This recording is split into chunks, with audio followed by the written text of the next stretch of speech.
दोस्तों आज हम देख रहे हैं सब्जेक्ट कोड नंबर 904, जिसका वन शॉट वीडियो हम लेकर के आए हैं। इस सब्जेक्ट का नाम है शाल्य संस्कृति, नेतृत्व एवं शिक्षक विकास। इंग्लिश में इस सब्जेक्ट को बोला जाता है school culture, leadership and teacher development. तो ये सब्जेक्ट आज हम देखेंगे, इसका वन शॉट में कितने क्वेश्चंस हैं और क्या उसके आंसर्स रहने वाले हैं।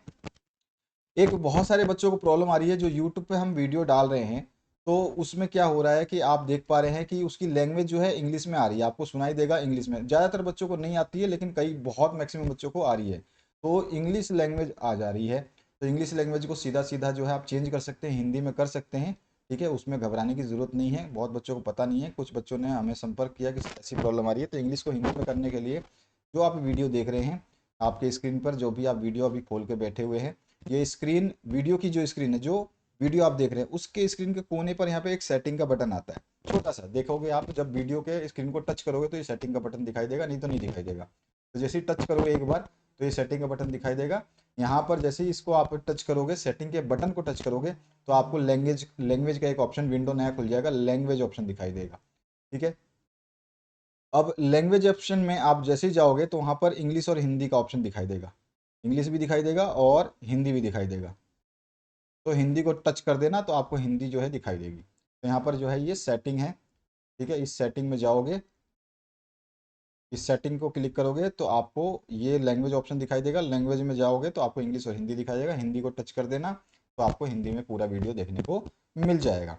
दूसरी बात, आपके सारे सब्जेक्ट जो है इंटरकनेक्टेड होते हैं। 901 हो या 902 हो आपका, या 903 हो या फिर 904 हो या फिर 905 हो, इस तरह से जो आपके सब्जेक्ट हैं ये सारे के सारे आपस में इंटरकनेक्टेड हैं। यानी कि किसी भी पेपर का कोई भी क्वेश्चन किसी दूसरे पेपर में पूछा जा सकता है। 904 का क्वेश्चन आपके 901 में देखने को मिल सकता है। 901 का क्वेश्चन 903 में देखने को मिल सकता है। 902 का क्वेश्चन 901 में देखने को मिल सकता है। 902 का ही क्वेश्चन 903 में भी देखने को मिल सकता है।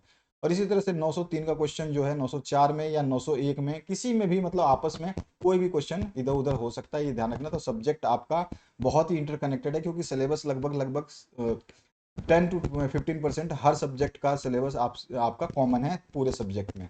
तो इसलिए क्वेश्चंस मिलते जुलते आते हैं हमेशा, ये ध्यान रखना है आपको। तो चलिए इस वन शॉट वीडियो को शुरू करते हैं। और नोट्स प्राप्ति के लिए आप हमारे व्हाट्सएप नंबर 8469022568, इस नंबर पे आप कांटेक्ट कर सकते हैं। मैसेज करके आप नोट्स प्राप्त कर सकते हैं। इमीडिएट जो है आपको नोट्स दे दिए जाते हैं। 8469022568। ठीक है, सारे सब्जेक्ट के नोट्स आपको वह एक बार में ही मैसेज करने के बाद में, और जो भी प्रोसीजर उसको फॉलो करोगे तो आपको ये मिल जाएगा। ठीक है, और एग्ज़ाम के बाद अपना पेपर अगर आप भेजना चाहते हैं सॉल्यूशन के लिए तो उसको पीडीएफ बना देना, बिल्कुल साफ पीडीएफ होगा आपका, और हमारे इसी व्हाट्सएप नंबर पे आप सेंड कर देना। एग्ज़ाम के बाद में उसका सॉल्यूशन भी आपको मिल जाएगा। तो चलिए स्टार्ट करते हैं बिना देरी के। थोड़ा सा आपको समझाना था, इसलिए मैंने ये जो है अभी थोड़ा सा लेंदी लग रहा होगा, लेकिन अपने काम की चीज़ थी। ग्रामीण क्षेत्र के प्रतिभाशाली विद्यार्थियों के लिए किस विद्यालय की स्थापना की गई? जहाँ पे जरूरत होगी वहाँ पे मैं आपको बताता चलूंगा, जरूरत नहीं होगी मैं केवल आपको बताऊंगा कि ये चीज़ आपको पढ़ना है। हम बोल देंगे ग्रामीण क्षेत्र के, मतलब कौन से विद्यालय की स्थापना हुई है, तो उस विद्यालय का नाम है जवाहर नवोदय विद्यालय, जिसको हम JNV भी बोलते हैं शॉर्ट फॉर्म में। ठीक है, इसकी स्थापना की गई। ये जो जवाहर नवोदय विद्यालय है, इसकी स्थापना राष्ट्रीय शिक्षा नीति 1986 के अंतर्गत की गई थी। ये ध्यान रखना है आपको डेट का। ठीक है, 1986 के अंतर्गत की गई थी। ठीक है, और इसका उद्देश्य पूछ ले कि आपका पूछ ले कि जवाहर नवोदय विद्यालय के उद्देश्य बताइए, तो इसका उद्देश्य ग्रामीण क्षेत्रों के मेधावी व प्रतिभाशाली विद्यार्थियों को निशुल्क गुणवत्ता युक्त आवासीय आवासीय ने हॉस्टल की सुविधा के साथ शिक्षा प्रदान करना है, जिससे वे उच्च स्तर की शिक्षा प्राप्त कर समाज व राष्ट्र के विकास में योगदान कर सकें। ये विद्यालय केंद्रीय माध्यमिक शिक्षा बोर्ड यानी CBSE, central board of secondary education से संबंध होते हैं, यानी संबंधित होते हैं, और पूरे देश में समान रूप से फैले हुए हैं। ठीक है, ये थोड़ा सा विवरण है, अगर आपसे पूछता है तो बताना है आपको। जिला शिक्षा एवं प्रशिक्षण संस्थान, जिसको हम डाइट के नाम से जानते हैं, इसके दो कार्य लिखिए। तो डाइट के दो कार्य आप आसानी से बता सकते हैं। एक कार्य है जो प्राथमिक एवं उच्च प्राथमिक स्तर के शिक्षकों का प्रशिक्षण देना। ठीक है, शिक्षकों को प्रशिक्षण देना। ठीक है, तो यहाँ पर आप इसको को कर लेना। प्राथमिक एवं उच्च प्राथमिक स्तर के शिक्षकों को प्रशिक्षण देना। और इसी तरह से दूसरा काम है स्थानीय शैक्षिक अनुसंधान एवं नवाचार को बढ़ावा देना। ठीक है, तो ये आपको ध्यान रखना है। क्लियर? आगे बढ़ते हैं नेक्स्ट क्वेश्चन की तरफ। विद्यालय प्रभावशीलता की कोई एक परिभाषा लिखिए। तो आपसे कोई भी एक परिभाषा अगर लिखने को बोले तो आप ये परिभाषा लिख देना। विद्यालय प्रभावशीलता वह स्थिति है जिसमें विद्यालय अपने सभी विद्यार्थियों के शैक्षिक, सामाजिक और नैतिक विकास के लक्ष्यों को प्रभावी ढंग से प्राप्त करता है। यही विद्यालय प्रभावशीलता कहलाती है। अगला क्वेश्चन है शाल्य मापदंडों के विकास के कोई दो स्रोतों के नाम लिखिए। किस स्रोतों से जो है शाल्य मापदंड का विकास किया जाता है? तो दो स्रोत जो हैं उनके नाम है राष्ट्रीय शिक्षा नीति, जिसको एनईपी बोलते हैं, नेशनल एजुकेशन पॉलिसी, और राष्ट्रीय पाठ्यचर्या की रूपरेखा, जिसको एनसीएफ बोला जाता है शॉर्ट फॉर्म में। ठीक है, अब आ जाइए नेशनल करिकुलम फ्रेमवर्क, जिसको फुल नेम है इसका। यहाँ पे विद्यालय की व्यवस्था एवं प्रबंध हेतु कोई दो प्रमुख दलों के नाम लिखिए। जो दल विद्यालय की व्यवस्था और प्रबंध करते हैं वो दल कौन कौन से हो सकते हैं? तो प्रमुख जो दल हैं वो है विद्यालय विकास समिति, जिसको स्कूल डेवलपमेंट कमेटी के नाम से जानते हैं, शॉर्ट फॉर्म में एसडीसी बोलते हैं। और दूसरा है विद्यालय प्रबंध समिति। ये विकास समिति है, प्रबंध समिति है, ध्यान रखना, इसको स्कूल मैनेजमेंट कमेटी बोलते हैं, जिसको एसएमसी शॉर्ट फॉर्म में बोला जाता है। तो आपको ध्यान रखना है, दोनों क्या है, विद्यालय विकास समिति और विद्यालय प्रबंध समिति। प्रशासकीय नेतृत्व की कोई एक विशेषता लिखिए। तो इसमें हम लिख सकते हैं कि इसमें जो है उत्तरदायित्व का निर्वहन होता है। प्रशासकीय नेतृत्व की एक प्रमुख विशेषता यह है कि वह अपने दायित्वों एवं कर्तव्यों का जिम्मेदारी पूर्वक पालन करता है तथा संगठन के लक्ष्यों की प्राप्ति सुनिश्चित करता है। अगला जो प्रश्न है, विद्यालय में प्रशासनिक नेतृत्व का उद्देश्य लिखो। तो इसके प्रशासनिक नेतृत्व यानी जो एडमिनिस्ट्रेटिव सेक्शन होता है, ठीक है, वो लीडरशिप होता है, उसका स्कूल में क्या एम होता है ये पूछा गया है। तो विद्यालय में प्रशासनिक नेतृत्व के उद्देश्य निम्नलिखित हो सकते हैं, यहाँ पे बहुत सारे दिए हैं। तो आपसे दो पूछे, एक पूछे, या डायरेक्ट पूछे 4 नंबर का, 5 नंबर का या 3 नंबर का, तो आपको ऐसे लिखने हैं।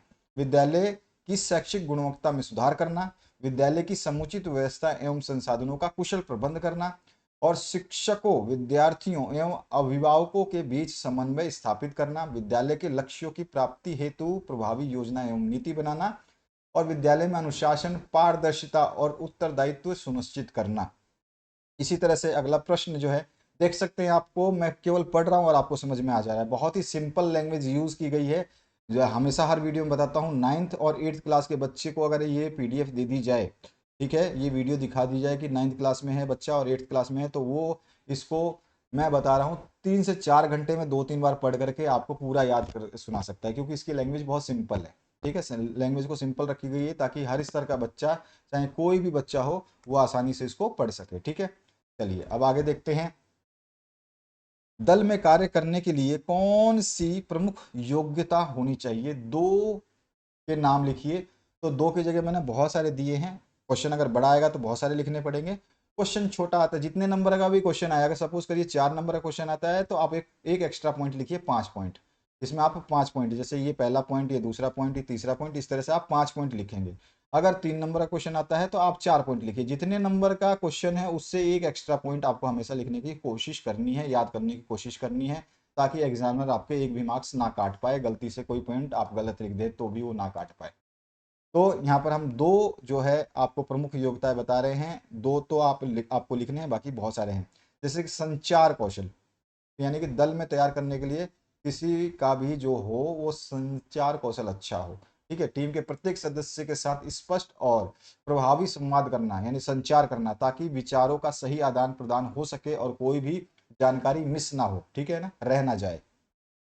सहयोग की सहमति, टीम के सभी सदस्य मिलकर एक साझा उद्देश्य की प्राप्ति के लिए सहयोग करते हैं और संपूर्ण निर्णयों पर सहमति बनाते हैं। समय प्रबंध, टीम कार्यों को समय पर पूरा करने के लिए उचित योजना और प्राथमिकताएं निर्धारित करता है। ठीक है, और लचीलापन जो है, टीम में विभिन्न दृष्टिकोण और विचार हो सकते हैं, इसलिए लचीला होना और परिस्थितियों के अनुसार समायोजन करना आवश्यक है। तो ये सारी की सारी क्या है, आपके दल में कार्य करने के लिए कौन सी प्रमुख योग्यता होनी चाहिए? तो ये योग्यताएं होनी चाहिए। ठीक है, इसमें से कोई भी दो लिखना था, अगर बड़ा क्वेश्चन हो तो चारों लिख दो। नाम लिखना है तो नाम लिखिए। ठीक है, जहाँ पे ऐसा लगे कि 1 नंबर का या 1.5 नंबर का या 2 नंबर का क्वेश्चन पूछ रहा है तो केवल नाम लिखिए। और ज़्यादातर मैं बोलूँगा कि आप एक लाइन में इसको स्पष्ट जरूर करें, ज़्यादा बेस्ट रहेगा। टिप्पणी लिखना है। पहली टिप्पणी आपसे पूछी गई है जिसका नाम है सर्व शिक्षा अभियान। ठीक है, पहली टिप्पणी आपसे पूछी गई है वो है सर्व शिक्षा अभियान पर, और दूसरी टिप्पणी आपसे पूछी गई है शिक्षक समख्या के लक्ष्य। तो हम दोनों टिप्पणी की बात करते हैं। सबसे पहले सर्व शिक्षा अभियान और उसके बाद हम बात करेंगे शिक्षक समख्या। ठीक है, तो देखो, सर्व शिक्षा अभियान जो है भारत सरकार द्वारा 2001 में शुरू की गई थी। कब शुरू की गई थी? ये 2001 में शुरू की थी। ठीक है, ये एक महत्वाकांक्षी योजना है जिसका उद्देश्य 6 से 14 वर्ष तक के सभी बच्चों को गुणवत्तापूर्ण, मुफ्त और अनिवार्य शिक्षा प्रदान करना है। इसके प्रमुख लक्ष्य निम्नलिखित हैं, जिसके मैंने हेडिंग दे रखे हैं, हेडिंग के नीचे इनको समझाया हुआ है। तो आप बता सकते हो। सबसे पहला जो है सर्व शिक्षा अभियान का जो मुख्य उद्देश्य है या लक्ष्य है वो है सार्वभौमिक शिक्षा की प्राप्ति।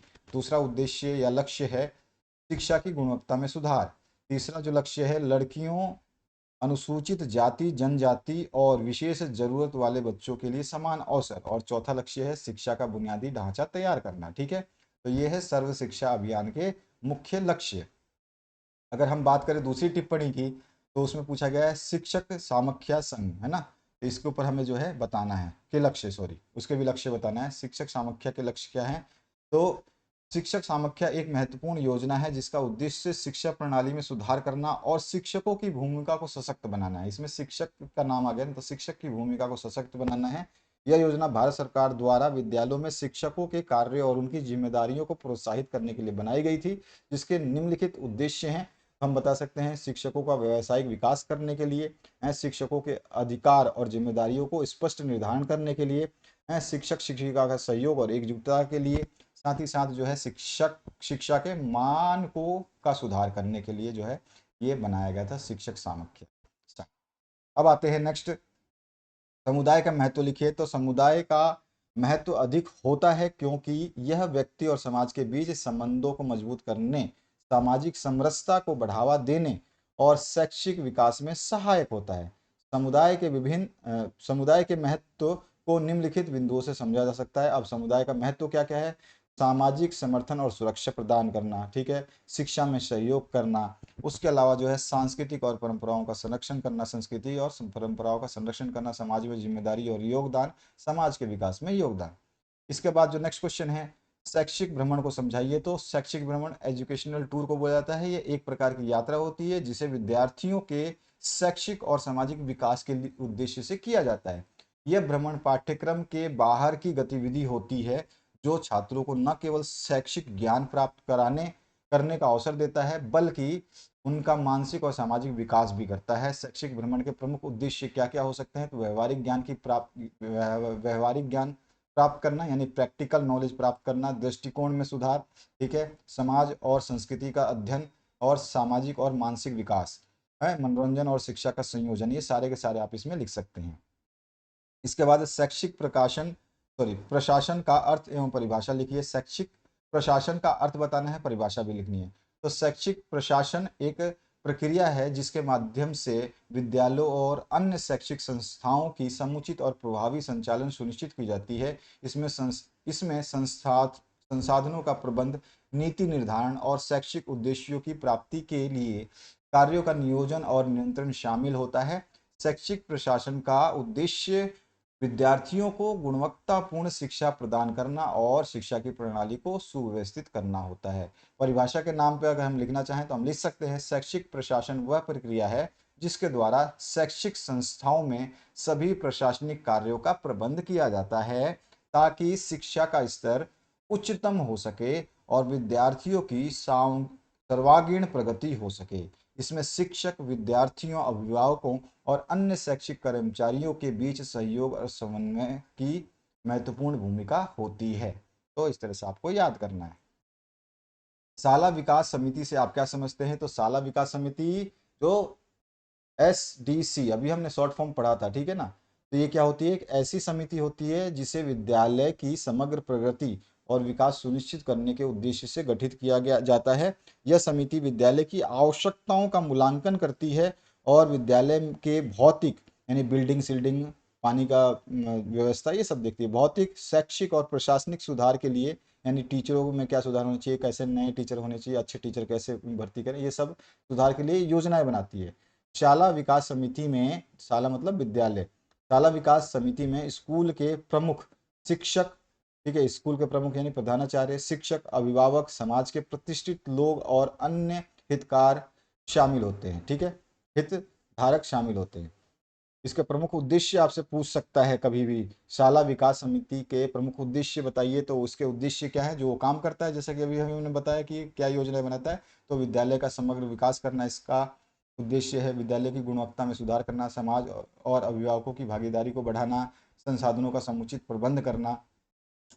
पाठ्य सहगामी क्रियाओं द्वारा विद्यालय की प्रभावशीलता का आकलन कैसे किया जाता है, तो हम बोलेंगे पाठ्य सहगामी क्रियाएं विद्यालय में अध्ययन के साथ साथ शैक्षिक और मानसिक विकास के लिए अतिरिक्त गतिविधियां होती हैं। पाठ्य सहगामी क्रियाएं क्या होती हैं, विद्यालय में अध्ययन के साथ साथ जो पढ़ाई होती है उसके साथ साथ शैक्षिक और मानसिक विकास करने के लिए जो एक्स्ट्रा करिकुलर एक्टिविटीज बोलते हैं, अतिरिक्त गतिविधियां होती हैं, ठीक है। इन क्रियाओं का विद्यालय की प्रभावशीलता पर गहरा प्रभाव पड़ता है और इन गतिविधियों द्वारा विद्यालय की सफलता का आकलन भी किया जाता है, ठीक है। विद्यालय की प्रभावशीलता का आकलन पाठ्य सहगामी क्रियाओं द्वारा निम्नलिखित तरीकों से किया जा सकता है। छात्रों की भागीदारी और रुचि, ठीक है, पहला पॉइंट हम लिख सकते हैं। कला, संगीत, खेलकूद और अन्य गतिविधियों में सफलता है। सामाजिक और मानसिक विकास और शिक्षकों का योगदान, समाज और अभिभावकों की प्रतिक्रिया कैसी है, इस सब चीज़ों से हम जो है सुनिश्चित कर सकते हैं क्या, कि जो है आकलन कैसे करेंगे, तो इन तरीकों से हम जो है पाठ्य सहगामी क्रियाओं द्वारा जो है प्रभावशीलता का आकलन कर सकते हैं कि विद्यालय कितना प्रभावी है भाई। जिस विद्यालय में छात्रों की भागीदारी और रुचि देखी जाएगी, वहाँ कला, संगीत, खेलकूद और अन्य गतिविधियों में सफलता देखी जाएगी उनकी, सामाजिक और मानसिक विकास देखा जाएगा, शिक्षकों का योगदान कैसा है वो देखा जाएगा, तो विद्यालय के सभी चीज़ों को देखा जाएगा तो उसकी प्रभावशीलता नजर आएगी। सांस्कृतिक गतिविधियों के प्रबंध में शिक्षक की भूमिका पर प्रकाश डालना है कि सांस्कृतिक जो गतिविधियां होती है, जिसको हम कल्चरल एक्टिविटीज बोलते हैं, अगर उसका प्रबंध करना है तो उसमें शिक्षक क्या भूमिका निभाएगा, तो सांस्कृतिक गतिविधियां विद्यालयों में विद्यार्थियों के समग्र विकास का महत्वपूर्ण हिस्सा होती हैं। ये गतिविधियां न केवल छात्रों के मानसिक शारीरिक विकास में मदद करती हैं, बल्कि उनके सामाजिक और सांस्कृतिक दृष्टिकोण को भी समृद्ध करती हैं। इन गतिविधियों के प्रभावी प्रबंध में शिक्षक की महत्वपूर्ण भूमिका होती है। शिक्षक सांस्कृतिक गतिविधियों के प्रबंध में निम्नलिखित तरीकों से योगदान करते हैं। संचालन और योजना बनाना है, विद्यार्थियों को मार्गदर्शन देना, समूह कार्य को प्रोत्साहित करना, समय प्रबंध करना, ठीक है, प्रेरणा और उत्साह बढ़ाना, सकारात्मक और संरचनात्मक प्रक्रिया और संसाधनों का प्रबंध। कोई भी 5 से 6 पॉइंट आपको याद होने चाहिए इन सभी में से। इसके बाद दल तैयार करने में कौन कौन सी सावधानियां रखनी चाहिए, कोई 4 बतानी है आपको, मैंने जो भी दिया है आप इसमें से भी मैक्सिमम भी लिख सकते हैं, मिनिमम भी लिख सकते हैं, कोई 4 पूछा जाएगा तो कोई 4 आपको लिखने पड़ेंगे, यानी कि 4 अंक का ये प्रश्न है। दल तैयार करते समय ध्यान रखने होंगे जो सावधानियां हैं वो क्या है, सदस्यों की उपयुक्तता का चयन, मतलब जो सदस्य किस काम के लिए है उसका चयन, सामान्य उद्देश्य और दिशा का निर्धारण, जो है उद्देश्य क्या है और उस उद्देश्य की दिशा कैसी होगी वो है। संचार का प्रभावी तरीका, तो जो संचार होगा, कम्युनिकेशन होगा, संवाद होगा, वो बहुत ही प्रभावी होना चाहिए, है। समय का प्रबंध, टाइम मैनेजमेंट करना बहुत ज़रूरी होता है इसमें। टीम का मनोबल बनाए रखना, ये भी इसमें जाता है। और समस्या समाधान के लिए सहयोग और समस्याओं का समाधान और समझौता का प्रबंध, सदस्यों की भूमिका का स्पष्ट निर्धारण, भाई क्या कौन क्या करेगा ये भी, ठीक है, रोल क्या होगा।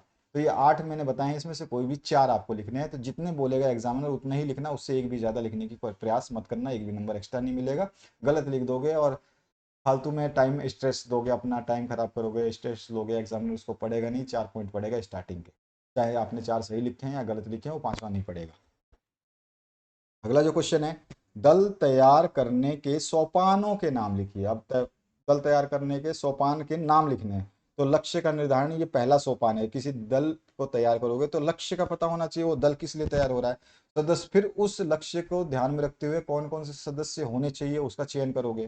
फिर उनकी भूमिका और जिम्मेदारी कैसी होगी ये चयन करोगे, हैं। फिर संचार की योजना में कैसे जो है आपस में एक दूसरे को संचार कर से मतलब जोड़ेंगे, क्या योजना बनाएंगे। समय का प्रबंध, कौन सा कार्य कितने समय में होगा उसका निर्धारण करेंगे। प्रेरणा और उत्साह बढ़ाना, ठीक है। प्रगति का मूल्यांकन करना, भाई कौन सी चीज़ कैसे समय पे हो रही है, क्या प्रोग्रेस ठीक है। समस्याओं का समाधान करना, प्राप्ति और प्रतिक्रिया, ये सारे पॉइंट हैं, इसमें से वो भी 4 आपको लिखने हैं, तो 4 ही लिखना है। प्राथमिक शिक्षा के विकास में जिला परिषद की भूमिका लिखिए। प्राथमिक यानी कि जो आपका प्राइमरी एजुकेशन होता है, उसमें डिस्ट्रिक्ट बोर्ड ऑफ डेवलपमेंट जिसको बोलते हैं, डिस्ट्रिक्ट बोर्ड का क्या रोल होता है, तो जिला परिषद प्राथमिक शिक्षा के विकास में महत्वपूर्ण भूमिका निभाती है। कौन कौन सी भूमिकाएं हैं, तो हम बता सकते हैं, शिक्षा योजनाओं का क्रियान्वयन, यानी कि जो प्लान बनाएगा उसको लागू करना, ठीक है, और विद्यालयों का निर्माण और रखरखाव, इसको भी सुनिश्चित करना है उसका काम। शिक्षकों की नियुक्ति और प्रशिक्षण देना भी उसका काम है। शिक्षा का बजट प्रबंध करना इसका काम है। शिक्षा की गुणवत्ता का मूल्यांकन करते रहना इसका काम है। पाठ्य सामग्री और सुविधाओं की आपूर्ति करना यानी कि पहुंचाना उन बच्चों तक, उनका काम है। और शिक्षा के प्रचार प्रसार का कार्य करना, ये भी उसका कार्य है। समाज और समुदाय से सहयोग, ये भी आपका उसका काम है। साथ ही साथ महत्वपूर्ण निर्णयों में शामिल हमेशा होते रहना, ये भी उसका काम है। तो ये सारे के सारे काम है, कोई भी 4-5 काम आपको याद रखने हैं। संभागीय शिक्षा अधीक्षक के कार्य लिखिए। मैं केवल 4 पॉइंट भी लिख सकता था, लेकिन वो 4 पॉइंट लिखने से ये प्रॉब्लम होती है कि वो बच्चे 4 पॉइंट रटने लगते हैं। अभी आपके पास 9 पॉइंट है, तो 9 में से जो भी आप समझ सकते हैं उनको याद कीजिए। मैं एक्स्ट्रा पॉइंट देने का ये मीन है, बाकी मेरे को तो इसमें लिखने में ज़्यादा समस्या है, तो मैं तो 4 ही पॉइंट लिखता। लेकिन आप लोगों के हिसाब से सभी बच्चों का ध्यान रखते हुए, जो बच्चे मीडियम लेवल पे याद कर सकते हैं, जो लो लेवल पे याद कर सकते हैं, जो हाई लेवल पे याद कर सकते हैं, उन सभी के लिए, तो जो बच्चे जैसे याद करना चाहें वैसे याद कर सकते हैं। संभागीय शिक्षा अधीक्षक के कार्य लिखिए। संभागीय जो आपका रीजनल ऑफिस जो बोलता है, या रीजनल एजुकेशन सुपरिटेंडेंट जिसको बोलते हैं, वो संभागीय शिक्षक अधिकारी होता है। उसके क्या क्या कार्य हो सकते हैं, तो हम बता सकते हैं उसके कार्य है शिक्षा नीति का क्रियान्वयन है, शिक्षण प्रशिक्षण और विकास करना, विद्यालयों का निरीक्षण करना, शिक्षा की गुणवत्ता और मूल्यांकन करना, शिक्षा संसाधनों का वितरण करना, शिक्षकों की नियुक्ति और स्थानांतरण करना, विद्यालय में सुधार के लिए योजनाएं बनाना, शिक्षा बजट का प्रबंध करना, समुदाय और अभिभावकों के साथ समन्वय बैठाना है, और शिक्षा रिपोर्ट तैयार करना, और शिक्षा के क्षेत्र में अनुसंधान और विकास करना। ये सारे उसके कार्य हैं। इसमें से कोई भी 5-6 कार्य आपको लिख देने हैं जब एग्जाम में क्वेश्चन आता है। साला कैलेंडर के महत्व पर प्रकाश डालिए। जो विद्यालय का कैलेंडर होता है उसका क्या महत्व है, तो उसमें क्या होता है, कार्यक्रमों का योजना होता है, ठीक है, इसके लिए साला कैलेंडर बनाई जाती है। समय का उसमें प्रबंध होता है, ठीक है, कौन सा एग्जाम कब लेंगे, किस समय पे लेंगे, इस तरह से। और शैक्षिक गतिविधियों का आयोजन होता है कि कौन से जो है मासिक परीक्षाएं कब होगी, वार्षिक परीक्षा कब होगी, ये भी आपका इसमें होता है, ठीक है। और साथ ही साथ जो है अवकाश और छुट्टियों की योजना क्या रहेगी विद्यालय के लिए, और शिक्षकों और छात्रों के लिए मार्गदर्शन भी रहता है, ठीक है, मार्गदर्शिता भी रहती है इसमें, जिसमें शिक्षकों को ये जानकारी मिल जाती है कि कौन से दिन कौन सी चीज़ पढ़ानी है। और समूह कार्यों का प्रबंध हो जाता है। विद्यालय की छवि का निर्माण भी होता है भाई, उसका शाला कैलेंडर है तो। और प्रशासनिक कार्यों की व्यवस्था भी इसमें देखने को मिल जाती है। तो ये सारे के सारे इसमें आप बता सकते हो शाला कैलेंडर के प्रमुख जो है क्या पूछा गया है, महत्व। तो प्रमुख महत्व ये हैं, इसमें से आप 4-5 महत्व, 6 महत्व, जो नंबर के क्वेश्चन आएगा उसके हिसाब से आपको लिख देना है। जो आपको याद होता है वो लिखिएगा। कक्षागत संप्रेषण की 3 विशेषताओं का वर्णन कीजिए। तो कक्षागत संप्रेषण में जो है बहुत सारी विशेषताएं हैं। स्पष्टता और सरलता है, सक्रिय सुनवाई है, उसके अलावा संवेदनशीलता और प्रेरणा है। तो ये 3 तो आपको लिखनी ही है, बाकी इसके अलावा भी लिख सकते हो। शाला विकास योजना में शिक्षक की भूमिका क्या है, भाई विद्यालय का विकास करना है, तो उस योजना में शिक्षक की भूमिका क्या होगी, तो शिक्षा की गुणवत्ता में सुधार। मैक्सिमम क्वेश्चन के आंसर लगभग लगभग सेम होंगे, तो आप पढ़ोगे ना तो आपको मजा आ जाएगा, आराम से आप फिर जो एग्जाम है क्लियर कर सकते हो। 90-80% आसानी से बन जाते हैं अगर आप ढंग से पढ़ते हो तो, और एग्जाम से पहले बार बार पढ़ते हो तो, तभी हो सकता है ये पॉसिबल, नहीं तो नहीं हो पाएगा, ठीक है। तो अगला जो क्वेश्चन है इसमें क्या बोल रहा है उसकी बात करते हैं। इसमें पूछ रहा है कि शाला विकास योजना में शिक्षक की भूमिका, तो शिक्षक की गुणवत्ता में सुधार, साथ ही साथ समाज और समुदाय के साथ सहयोग है, विकासात्मक लक्ष्यों की पहचान और योजना, समूह कार्य और सहयोग, अवलोकन और निगरानी, सीखने और विकास की प्रक्रिया में योगदान, ये सारी चीजें हो सकती हैं। अगला जो प्रश्न है इसमें पूछा गया शाला विकास में अशासकीय संस्थाओं के सहयोग को समझाइए, ठीक है। तो जो अशासकीय मतलब जो होते हैं ना, कैसे कह सकते हैं, जो नॉन गवर्नमेंट होते हैं। शासकीय मतलब गवर्नमेंट वाले, और अशासकीय मतलब नॉन गवर्नमेंट है। तो उनका क्या, उन कॉरपोरेशंस का, उन संस्थाओं का क्या रोल होता है, क्या सहयोग होता है, वो बताना है। हम बता सकते हैं कि ये जो शासकीय संस्थाएं हैं, ये शिक्षा सामग्री और संसाधनों की उपलब्धता कराते हैं, वित्तीय सहायता प्रदान करते हैं, प्रशिक्षण और क्षमता का निर्माण करते हैं, सामाजिक जागरूकता और समुदाय का समर्थन करते हैं, नवाचार और तकनीकी में सहायता करते हैं, ठीक है, आकलन और शोध के लिए जो है ये मदद करते हैं। इसके बाद जो है आपका पूछा गया है बालिका शिक्षा की समस्याओं का वर्णन कीजिए। तो बालिका शिक्षाओं जब बालिका की शिक्षा कराई जाती है या कराने के लिए हम भेजते हैं तो कौन कौन सी समस्याएं आ सकती हैं उनको शिक्षा देने में। तो सामाजिक और सांस्कृतिक बंधन होते हैं बालिकाओं की शिक्षा में, ठीक है, आर्थिक बाधाएं होती है भाई, पुअर फैमिलीज वगैरह, सुरक्षा और सुरक्षा की चिंता भी होती है, ठीक है, कि लड़कियां हैं तो सुरक्षा की चिंता होगी ही होगी। विद्यालयों की सुविधाओं की कमी होती है भाई, लड़कियों के लिए जो है विद्यालय बहुत ही कम मिलते हैं, हर जगह नहीं मिल पाते हैं। और शिक्षकों की कमी और गुणवत्ता भी होती है कि मतलब बालिका विद्यालय है तो वहाँ पे लेडीज टीचर की आवश्यकता होनी चाहिए, और जो टीचर हैं उनकी गुणवत्ता सही नहीं हो, ये भी समस्या है। स्वास्थ्य और समस्याएं जो है वो भी, अब जब किशोरावस्था होती है लड़कियों की तो उसमें बहुत समय समय के साथ शारीरिक बदलाव आते हैं, जिससे जो है उनको शर्म महसूस होता है। लिंग भेदभाव भी देखने को मिलता है। उसके अलावा शादी और गर्भधारण पर दबाव भी दिया जाता है। तो ये सारे पॉइंट है जो बालिका शिक्षा को प्रभावित करते हैं। इनमें से आप जो भी अच्छा लगे उनको लिख सकते हैं। पॉइंट को मेंशन करना जरूर जरूर मतलब आपको याद रखना चाहिए कि पॉइंट किस तरह से, जैसे ये पॉइंट मेरे को मेंशन करना है तो ये पॉइंट को मैं अंडरलाइन करके मेंशन करूंगा ताकि एग्जामिनर नीचे ना पढ़ पाए, ये पॉइंट पढ़ के ही मेरे को नंबर दे दे। अगर आप पॉइंट सही लिखते हैं तो एग्जामिनर नंबर भी आपको हमेशा सही देगा। एग्जामिनर के पास इतना समय नहीं रहता कि वो आपके हर क्वेश्चन के आंसर को पूरी डिटेल में पढ़े। वो बस केवल देखता है कि विद्यार्थी ने जो है अपने पॉइंट की शुरुआत सही की है, इसका मतलब विद्यार्थी ने कुछ ना कुछ पढ़ा है। तो इस तरह से अगर आप पॉइंट की शुरुआत सही करते हैं, पॉइंट को अंडरलाइन करते हैं, पॉइंट को जो है डार्क कलर में लिखते हैं, ब्लैक कलर का पेन यूज़ करते हैं पॉइंट लिखने में, और ब्लू कलर का पेन यूज़ करते हैं आप जो है एग्ज़ाम लिखने में, तो आपको कोई परेशानी होगी, अच्छे नंबर मिलेंगे। लेकिन पॉइंट आपका साफ सुथरा और सटीक होना चाहिए, जो एग्जाम में पूछा जा रहा है क्वेश्चन उससे रिलेटेड होना चाहिए, एक्स्ट्रा फालतू इधर की बातें वाले पॉइंट नहीं होने चाहिए। पॉइंट अगर आपका सही है तो एग्जामिनर फटाफट जो है उसको चेक कर देगा। एक एग्जाम की कॉपी के लिए उसको जैसे 5 रुपये मिलते हैं, तो अगर वो जितना कॉपी चेक करेगा उसको उतने रुपए मिलेंगे, तो आपकी कॉपी में क्यों टाइम वेस्ट करेगा, पॉइंट पड़ेगा नंबर दे देगा, ठीक है, ये चीज़ ध्यान रखना। शिक्षा में समानता के उद्देश्य, आवश्यकता और महत्व पर प्रकाश डालिए। शिक्षा में समानता का क्या उद्देश्य है, शिक्षा में आवश्यकता समानता का क्या आवश्यकता है, शिक्षा में समानता का क्या महत्व है, ये तीनों चीज़ें बतानी है। तीनों चीज़ें क्वेश्चन अलग भी बन सकते हैं और एक साथ भी बन सकते हैं। अगर एक साथ बने तो शिक्षा में समानता के 2 उद्देश्य लिखिए, 2 आवश्यकता लिखिए, 2 महत्व लिखिए। अगर आपसे अलग अलग पूछता है और क्वेश्चन बड़ा है, 5 नंबर का 4 नंबर का क्वेश्चन है, तो कोई भी 5-6 पॉइंट लिखिए, तो ध्यान रखिएगा। तो यहाँ पर शिक्षा में समानता का उद्देश्य हम बता सकते हैं समान अवसर प्रदान करना, सामाजिक समरसता, आर्थिक और सामाजिक उन्नति, और समानता का संवर्धन करना। शिक्षा में समानता की आवश्यकता क्या है, तो समान अवसरों की कमी जो है उसको सही करने के लिए, सामाजिक और आर्थिक असमानताएं हैं उसको सही करने के लिए, समान अवसरों के अभाव में असमानता का विकास करने के लिए। शिक्षा में समानता का महत्व क्या है, समान अधिकारों की रक्षा का महत्व है, रक्षा करने के लिए महत्व है। समाज में समता और एकजुटता बनाए रखने के लिए इसका महत्व है। व्यक्तिगत और सामूहिक विकास के लिए इसका महत्व है। लिंग समानता के लिए इसका महत्व है, और राष्ट्र निर्माण में योगदान के लिए इसका महत्व है। तो ये महत्व है, आवश्यकता है, ठीक है। तो इस तरह से आप बता सकते हैं। राष्ट्रीय शैक्षिक अनुसंधान तथा परीक्षण परिषद के कार्य क्या पूछ सकता है आपसे, तो बताना है। एनसीईआरटी जिसको बोला जाता है, तो आप बताएंगे इसके कार्य। तो एनसीईआरटी के जो है कार्य, पहला है शैक्षिक अनुसंधान, जिसके 2 पॉइंट मैंने दिए हैं, आप चाहें 1 पॉइंट भी लिख सकते हैं। पाठ्यक्रम एवं पाठ्य पुस्तकों का विकास, इसमें भी 2 पॉइंट हैं।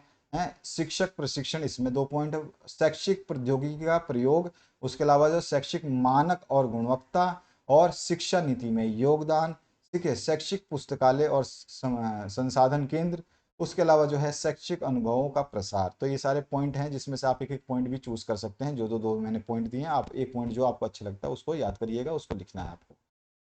विश्वविद्यालय अनुदान आयोग के कार्य लिखने हैं, जिसको यूजीसी बोला जाता है। इसके कार्य क्या क्या हो सकते हैं, तो विश्वविद्यालयों को अनुदान प्रदान करना इसका पहला कार्य है। इसमें भी पॉइंट हैं, आप पॉइंटों को लिखना ना भूलें, जब भी हेडलाइन लिखे तो उसके पॉइंट लिखें। शैक्षिक मानक निर्धारण करना, ठीक है, शोध एवं विकास करना, शिक्षक प्रशिक्षण देना, और राष्ट्रीय मान्यता और मानक को जो है उसके अनुसार रखना, साथ ही साथ विश्वविद्यालयों की वित्तीय निगरानी भी करना, और नई योजनाओं और कार्यक्रम का कार्यान्वयन करना, और स्वतंत्रता और अस्थापना जो होती है, इस्टाब्लिशमेंट, है ना, स्वतंत्रता और आस्थापना। तो वहाँ पर जो है ये भी हो जाता है कि जो विश्वविद्यालय होते हैं वो क्या हो, स्वतंत्र रूप से कार्य करें, ठीक है, और इसके लिए जो है मानक जो होता है दिशा निर्देश वो सही हो, और उच्च शिक्षा नीति का मार्गदर्शन। तो इसमें मैंने 9 पॉइंट दिया, आप इसमें से 5-6 पॉइंट जो आपको अच्छे लगते हैं उनको याद कीजिएगा। अध्यापक संघ में कौन कौन से पद होते हैं, अध्यापक संघ जो होता है उसमें कौन कौन से पद होते हैं, तो अध्यापक संघ में जो अध्यक्ष होता है, अध्यक्ष के बारे में थोड़ा डिटेल दिया है, उपाध्यक्ष होता है उसका क्या काम होता है, सचिव होता है, और कोषाध्यक्ष होता है, ठीक है, उसके अलावा संगठन मंत्री होता है, कार्यकारिणी सदस्य होते हैं, समाज सेवी होते हैं, ये सारे के सारे उसके सदस्य होते हैं, पद होते हैं, ठीक है। इसके अलावा जो है मध्य प्रदेश में किस स्तर की शिक्षा को प्राथमिक कहा जाता है, तो मध्य प्रदेश में कक्षा 1 से लेकर कक्षा 5 तक की शिक्षा को प्राथमिक शिक्षा कहा जाता है। एक विद्यालय के लिए अंतःक्रिया से क्या लाभ है, अंतःक्रिया के क्या लाभ है, यहाँ पे से लिख दिया है। तो एक विद्यालय के लिए अंतःक्रिया के लाभ और महत्व हम बता सकते हैं। विद्यालय के लिए अंतःक्रिया के प्रमुख लाभ क्या है, शिक्षण अधिगम में सुधार होता है। अंतःक्रिया का मतलब क्या होता है, शिक्षक, विद्यार्थी, अभिभावक, प्रधानाध्यापक एवं समुदाय के बीच जो है आपसी संवाद और सहयोग, ठीक है। अंतःक्रिया मतलब आपस में डिस्कशन। तो शिक्षण अधिगम में सुधार करना, विश्वास एवं सहयोग का वातावरण बनाना, समस्या समाधान में सहायता करना, सामाजिक एवं नैतिक विकास करना, विद्यालय की प्रभावशीलता में वृद्धि करना, ये सारे पॉइंट आप लिख सकते हैं। बहुकक्षा शिक्षण और बहुस्तरीय शिक्षण में अंतर बताना है, कोई एक अंतर ही पूछ सकता है, कोई आपसे 2-3 अंतर ही पूछ सकता है। तो बहु कक्षा शिक्षण मैंने एक तरफ लिखा है, बहुस्तरीय शिक्षण एक तरफ लिखा है। बहु कक्षा शिक्षण क्या होता है, इसमें एक शिक्षक एक ही समय में विभिन्न कक्षाओं के छात्रों को पढ़ाता है। बहु कक्षा शिक्षण में एक शिक्षक जो है विभिन्न कक्षाओं के छात्रों को पढ़ाता है। बहुस्तरीय शिक्षण में क्या होता है, इसमें एक ही कक्षा में पढ़ने वाले लेकिन विभिन्न स्तरों यानी कि लो, एवरेज और फास्ट लर्नर्स जो होते हैं उस टाइप के छात्रों को पढ़ाया जाता है, विभिन्न स्तर के छात्र, ठीक है, जो जल्दी याद कर सकते हैं, ठीक है, जो धीरे याद कर सकते हैं, और जो बहुत ही लेट याद कर सकते हैं। बहुशिक्षा शिक्षण में कम शिक्षक संख्या वाले विद्यार्थियां यह ये व्यवस्था अधिकतर कम शिक्षक संख्या वाले विद्यालयों में अपनाई जाती है। जहाँ पे शिक्षकों की संख्या बहुत कम है तो वहाँ पे क्या करेंगे कि वो एक साथ में 2-3 क्लासों को पढ़ाने लगते हैं, एक शिक्षक जो है 2-3 क्लासों को संभालता है। और ये जो व्यवस्था है ये शिक्षण विविधता को ध्यान में रख करके अपनाई जाती है, कि मतलब किस टाइप का पढ़ाना है उसको ले करके पढ़ाई जाती है। इसके अलावा जो है उदाहरण दे सकते हैं, शिक्षक जो है एक कक्षा 1 और कक्षा 2 को एक साथ पढ़ा रहा है, तो ये एक इसका उदाहरण है बहुकक्षा शिक्षण का। और एक उदाहरण हम दे रहे हैं, एक ही कक्षा में कुछ छात्र वर्णमाला सीख रहे हैं और कुछ वाक्य निर्माण कर रहे हैं, तो ये बहुस्तरीय शिक्षण है, ठीक है। उसमें वर्णमाला क ख ग घ सीख रहे हैं और कुछ जो है क से कबूतर लिख रहे हैं, ठीक है। तो ये जो है दोनों अलग अलग है, इसमें मल्टी लेवल टीचिंग है, यानी कि कुछ जो है छोटे क्लास के बच्चे हैं वो वर्णमाला सीख रहे हैं और उससे जस्ट थोड़ा सा बड़े हैं वो जो है वाक्य निर्माण कर रहे हैं। स्कूल शिक्षा विभाग के कोई 2 दायित्व लिखे, दायित्व तो बहुत सारे हो सकते हैं, 2 पूछा है तो 2 लिखने हैं। मैंने यहाँ पे बहुत सारे दायित्व दिए हैं, विद्यालयों की स्थापना और संचालन करना, शिक्षकों की नियुक्ति करना, प्रशिक्षण और सेवाएं शर्तें निर्धारित करना, ठीक है। ये किसके हैं, स्कूल शिक्षा विभाग के कार्य। यही स्कूल शिक्षा विभाग के कार्य मैंने बहुत सारे दिए हैं जिनको आप आसानी से एक एक लाइन में इसका आंसर दिए हुए हैं तो आप पढ़ सकते हैं। इसके बाद जो है राज्य शिक्षा केंद्र के 2 दायित्वों को बताइए, केवल आपको 2 दायित्व पूछेगा, जितने पूछ रहा है उतने ही लिखना है। तो हम बोल सकते हैं कि उसके बहुत सारे दायित्व हैं, ठीक है। कौन कौन से दायित्व हैं, तो यहाँ पे बहुत सारे दायित्व मैंने दिए हैं। शैक्षिक योजनाओं का संचालन और निगरानी करना, शिक्षकों का प्रशिक्षण, शैक्षिक शोध एवं मूल्यांकन, शैक्षिक सामग्री का विकास, सर्वेक्षण एवं डाटा संकलन, सूचना तकनीकी का प्रयोग, विद्यालयों की शैक्षिक निगरानी करना, ये सारे पॉइंट जो है आप लिख सकते हैं। मदरसा बोर्ड के कोई 2 कार्यों का उल्लेख कीजिए। मदरसा बोर्ड के बहुत सारे कार्य हैं, दायित्व भी बोल सकते हैं।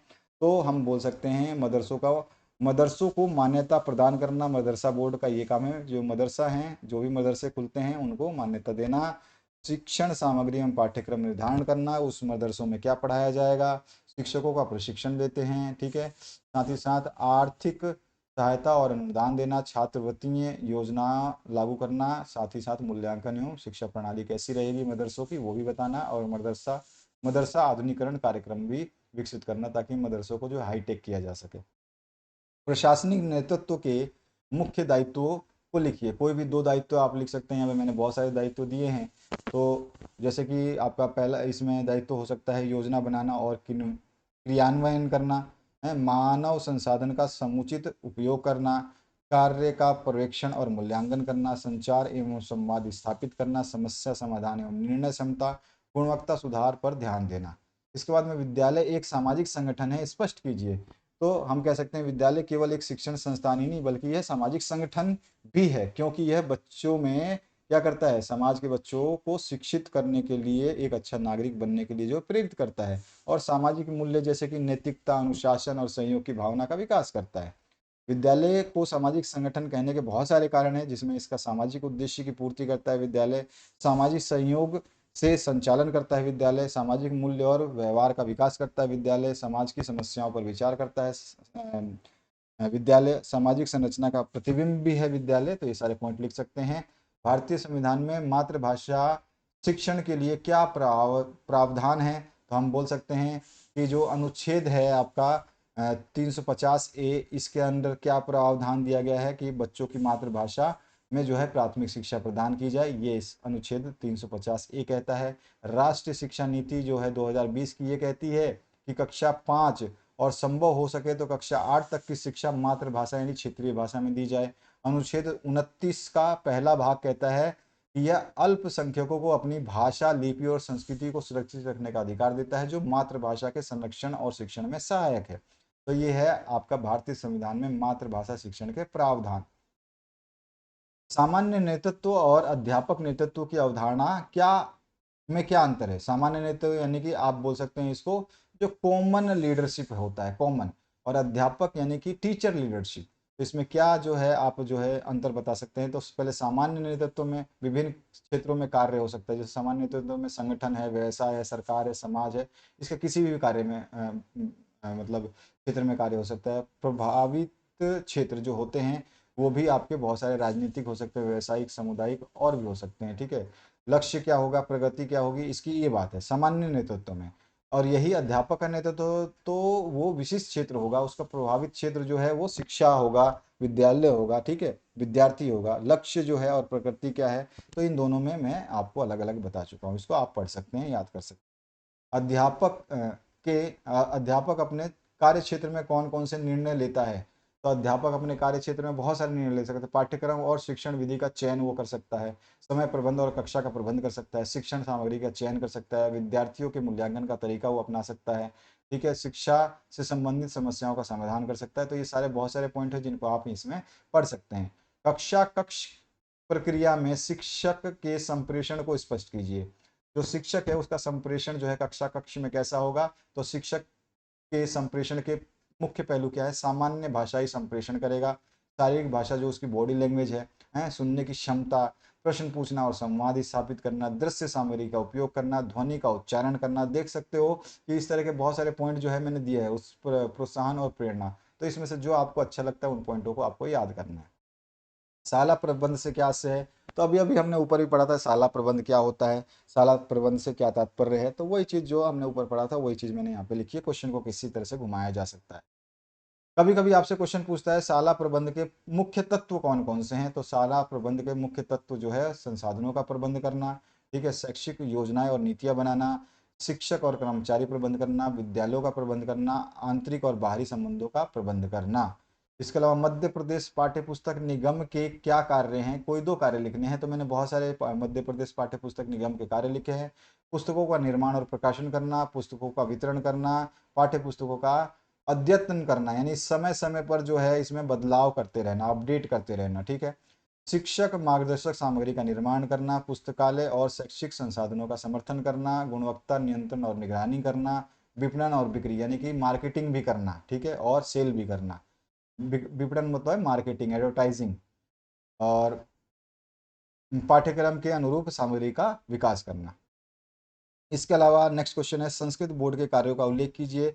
तो संस्कृत के बोर्ड के कोई दो कार्य पूछे हैं एग्जाम में, किसी एक भी कार्य, दो भी पूछ सकता है, तीन भी पूछ सकता है, चार भी पूछ सकता है। तो जो भी आपको यहाँ बताए जा रहे हैं इनको देख लीजिए। संस्कृत बोर्ड के कार्य क्या है, संस्कृत पाठ्यक्रम का निर्माण, संस्कृत परीक्षा का आयोजन, संस्कृत शिक्षकों का प्रशिक्षण और विकास, संस्कृत पुस्तकें और अध्ययन सामग्री का निर्माण, उसके अलावा संस्कृत के प्रसार प्रचार के लिए कार्यक्रम, उसके अलावा जो है संस्कृत की शैक्षिक मानकों का निर्धारण, संस्कृत भाषा से संबंधित शोध और विकास, सांस्कृतिक और धार्मिक कार्यक्रमों का आयोजन।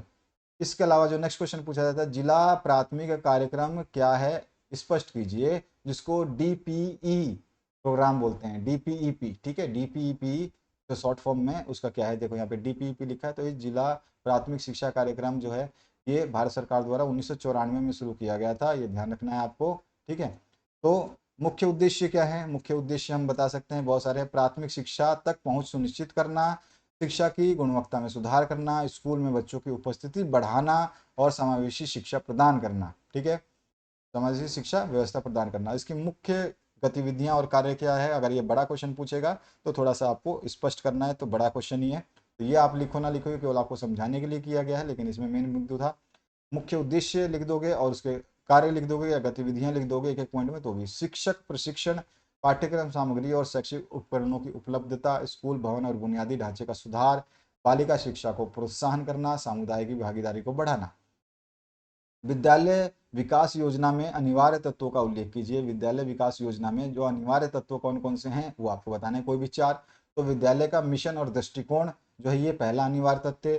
दूसरा है संसाधनों का आकलन। तीसरा जो है शैक्षिक सुधार हेतु उद्देश्य, और उसके अलावा शिक्षक प्रशिक्षण का विकास। ठीक है, और इंफ्रास्ट्रक्चर और सुविधाओं का विकास, समुदाय और अभिभावकों की भागीदारी, मूल्यांकन और निगरानी, बजट और वित्तीय योजना, समावेशी शिक्षा, समय सीमा। ये बहुत सारे पॉइंट हैं जिनमें से आप कोई भी 5-6 पॉइंट जो आपसे याद हो सकते हैं उनको कीजिए।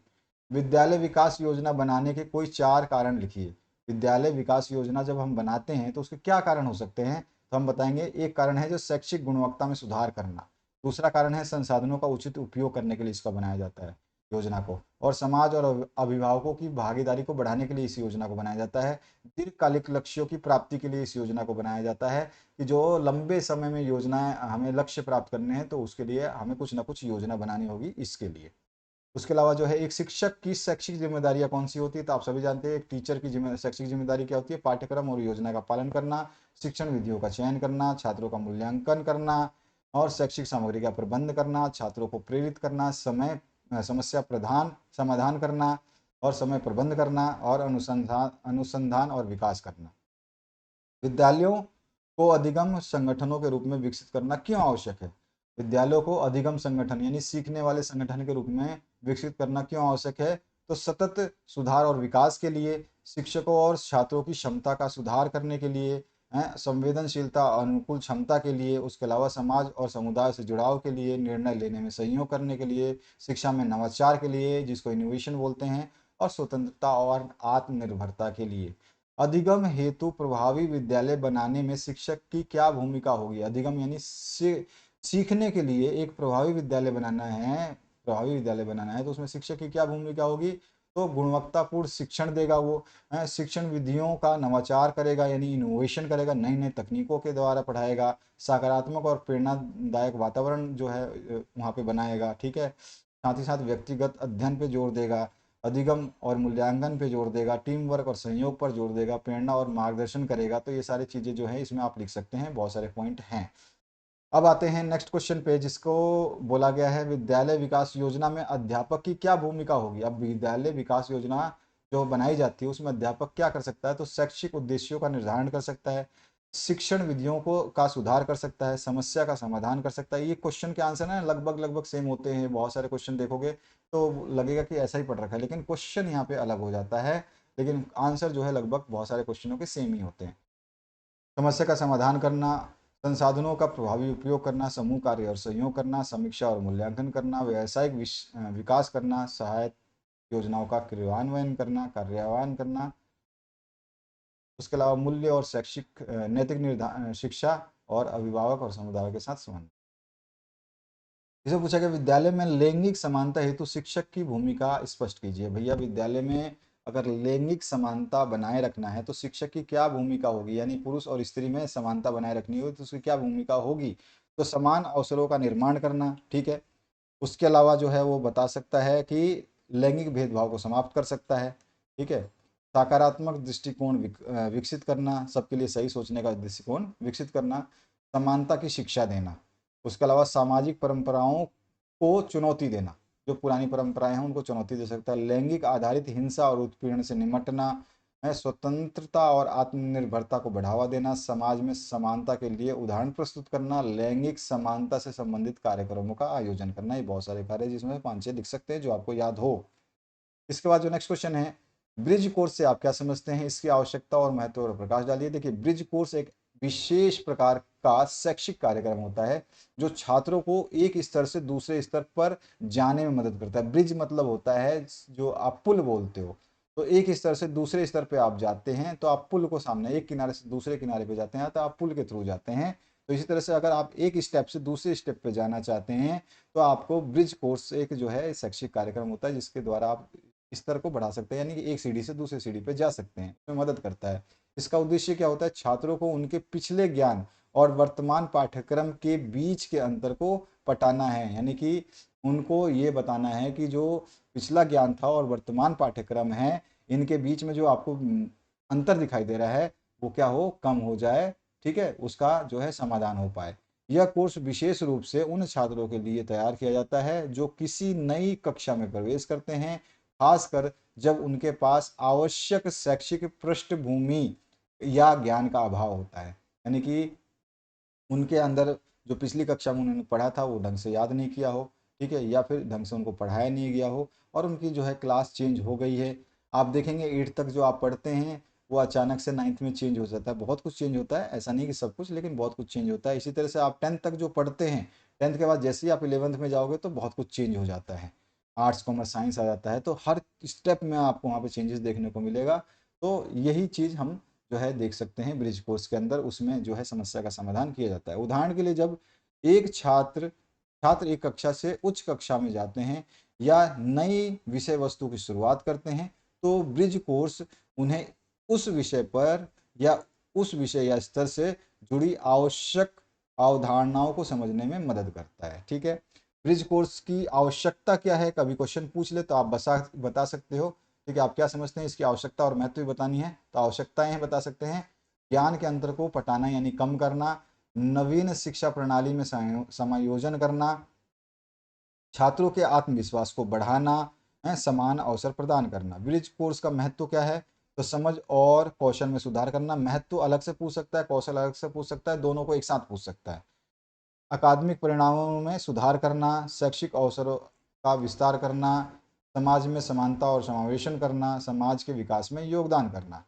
इस तरह से विद्यालय में पुस्तकालय अध्यक्ष की भूमिका को स्पष्ट कर दिए। पुस्तकालय अध्यक्ष जो लाइब्रेरियन होते हैं उनकी क्या भूमिका होती है? पुस्तकों का संग्रहण और प्रबंध करना, पुस्तकालय की व्यवस्था बनाए रखना, साथ ही साथ शैक्षिक सामग्री का अच्छा चयन करना, छात्रों को पुस्तक का चयन और उपयोग के बारे में मार्गदर्शन करना, कौन सी बेस्ट किताब होगी इस एग्ज़ाम के लिए, ऐसे ऐसे करके बताना, पढ़ाई और रचनात्मक गतिविधियों के लिए प्रेरित करना, पुस्तकालय कार्यक्रम और गतिविधियां आयोजित करना, सूचना प्रौद्योगिकी का उपयोग करना, विद्यार्थियों के बीच शैक्षिक संस्कृति का विकास करना और शिक्षकों के लिए संदर्भ सामग्री की उपयोगिता करना। इसके अलावा जो नेक्स्ट क्वेश्चन है, शिक्षक को शिक्षण के पूर्व किन किन चरणों में तैयारी आवश्यक है, स्पष्ट कीजिए। जब एक शिक्षक है वो पढ़ाने जाएगा तो उससे पहले किन किन चरणों में वो तैयारी करेगा? तो पाठ्यक्रम और उद्देश्यों का अध्ययन करेगा, ठीक है, शिक्षण सामग्री का चयन और तैयारी करेगा, उसके अलावा है शिक्षण पद्धतियों का चयन करेगा, किस पद्धति से पढ़ाएगा, सक्रियता और प्रश्न का अभ्यास करेगा, साथ ही साथ समय प्रबंध की योजना करेगा, कितने समय में वो कवर करेगा किसी चैप्टर को या टॉपिक को, शिक्षार्थियों की जरूरतों का मूल्यांकन करेगा, शिक्षण का मूल्यांकन और पुनः विचार करेगा कि हमने पढ़ाया था वो सही है कि नहीं है या फिर और कुछ इंप्रूवमेंट किया जा सकता है, प्रेरणा और संचार कौशल का विकास करेगा, शारीरिक और मानसिक तैयारी करेगा। ये सारी चीज़ें इसमें शामिल हो सकती हैं। तो आशा करता हूँ कि ये वीडियो आपको समझ में आ चुकी होगी कि इस तरह के प्रश्न आते हैं, किस तरह से आपको आंसर्स लिखने हैं। आपके सामने जो प्ले लिस्ट आ रही है इसको चेक कर लीजिएगा। लैंग्वेज कैसे चेंज करनी है आपको मैंने बता दिया है कि अगर वीडियो की लैंग्वेज आपको इंग्लिश में समझ में नहीं आती है या इंग्लिश सभी को समझ में मैक्सिमम नहीं आती है तो आप जो है वीडियो स्क्रीन के पे जा करके उसके सेटिंग में जा करके आप जो है लैंग्वेज को चेंज कर सकते हैं। स्क्रीन के ऊपर ही कॉर्नर में राइट हैंड में जो है सेटिंग का छोटा सा बटन आएगा, जब भी आप स्क्रीन को टच करेंगे वीडियो स्क्रीन को, तो आप लैंग्वेज ऑप्शन में जा सकते हैं और अपने लैंग्वेज को हिंदी में कर सकते हैं। Thank you very much, have a good day.